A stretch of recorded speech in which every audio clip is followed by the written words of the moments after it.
আপনি কোথায় যাচ্ছেন? তোমার বাসায়? আপনাকে যেতে হবে না, কেন?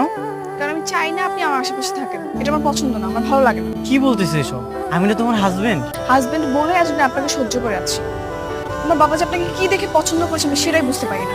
আমার চোখের সামনে থেকে আপনি জানেন। ঠিক আছে, আচ্ছা কখন নিতে আসবো? আর কখনো না, কারণ আমি আর যাচ্ছি না আপনার সাথে। মানে? যাচ্ছি না মানে যাচ্ছি না। আপনি বলছেন না বাংলায় বলেছি, ইংলিশে বলেছি আমি। আচ্ছা তুমি একটা কথা ক্লিয়ার করে বলো তো, তুমি আসলে কি চাচ্ছ? তোমার ছায়া থেকে মুক্তি। ঠিক আছে, তোমার ইচ্ছে পূরণ। আর শোনো, আমি আশা করবো তোমার আর তোমার ফ্যামিলি আমার সঙ্গে আর কোনো যোগাযোগ করবে না। সিনথিয়া, জামাই আসেনি? হ্যাঁ আসছিল, নিচে দিয়ে চলে গেছে। সে কি কথা, বাসার সামনে এসে চলে গেল। নতুন জামাই তুই বাসায় নিয়ে আসবি না? তুই না আসলে কি আমি জোর করে নিয়ে আসবো? মাত্র কয়েকটা দিন হলো তোদের বিয়ে হয়েছে, আর এইভাবে তুই একা একা চলে আসলি, কাজটা তো ঠিক করিস না। তুমিও তো আমার ইচ্ছার বিরুদ্ধে বিয়ে দিয়ে কাজটা ঠিক করোনি বাবা।